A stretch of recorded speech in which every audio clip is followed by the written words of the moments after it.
gut feeler, this video is about the 7 warning signs, the most common H. pylori infection symptoms. This video is for you if you think you might have H. pylori because you're having some weird symptoms going on, or you have been already treating H. pylori with antibiotics, proton pump inhibitors, H2 blockers, and now you want to know if it's actually gone. Okay, if I share a little secret with you, and warning, you might find this really gross. 3 out of 4 of my one-on-one clients who are diagnosed with H. pylori are telling me that they're worried about when they look into the toilet, when they go number 2, they find undigested food particles in their stool. And it seems like their body is not absorbing the food that they're eating. Unfortunately, this malabsorption causes vitamin and mineral deficiencies. Most common for Helicobacter pylori is iron deficiency and vitamin B12. When your stomach health is impaired, the problem with that is that your cells in your stomach, they produce less gastric acid, but also less intrinsic factor. Intrinsic factor is essential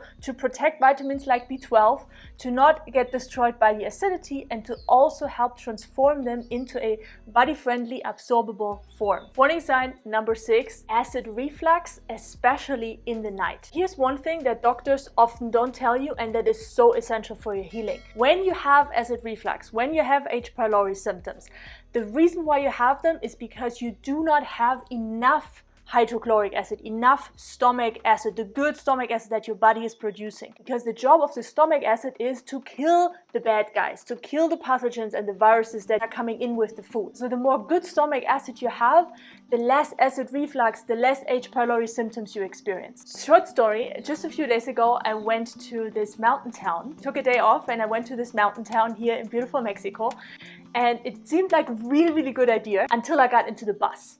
And then the bus drove like 2 hours like that. And I was sitting in the bus like...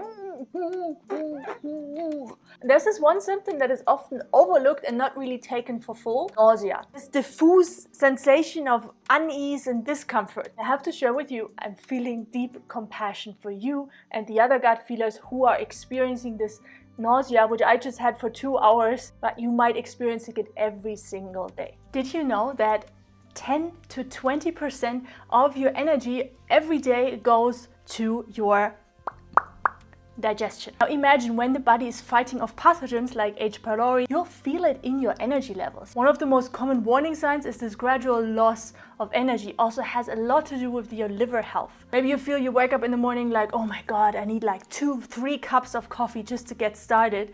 Unfortunately, the thing with coffee is it makes everything worse because it's very aggressive for your gut lining. Coffee literally draws out nutrients and inhibits, for example, the absorption of iron. A client of mine described this H. pylori infection symptom like the following. She felt like having broken glass in her stomach moving around. That was the ache and the burning pain she felt in her abdomen. It was worse when the stomach was empty.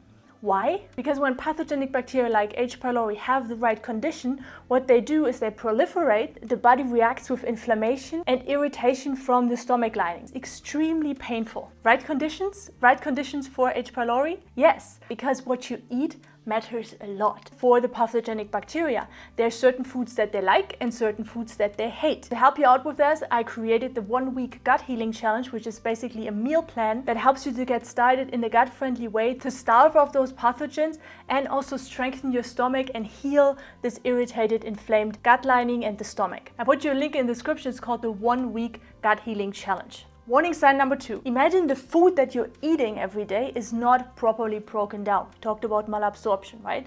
And you have pathogens present like H. pylori, Escherichia coli, Streptococcus. Now what happens is there's a gas produced called ammonia, which is highly toxic, and your body reacts with a huge amount of inflammation because of the toxicity. You can imagine this like a ghost who's traveling through your intestinal lining. Can cause any kind of symptom, from brain fog, can inflame your nervous system, causes ulcers in your stomach lining, and one of the big ones, bloating and trapped gas. Bloating is nearly always a sign that there's some kind of indigestion happening in your body, that the body is somehow struggling with what you're eating. And the reason for H. pylori to overgrow in the first place is because you have low stomach acid. You're actually not able to kill the bacteria and to break down the food that you're eating. That's why it's so key to look at your diet first.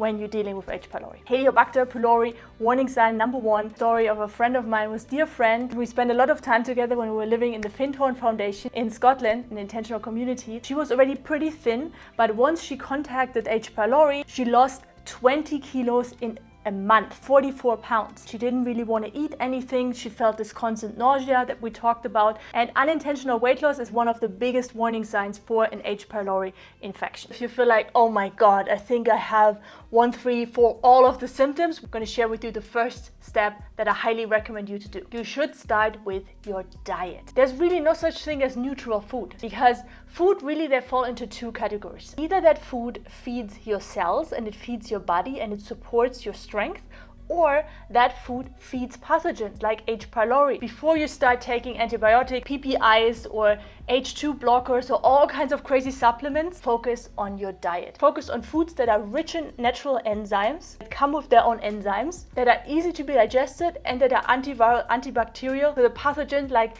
Helicobacter pylori actually starves to death. Diet is the most natural and long-lasting way to go to overcome Helicobacter pylori infections.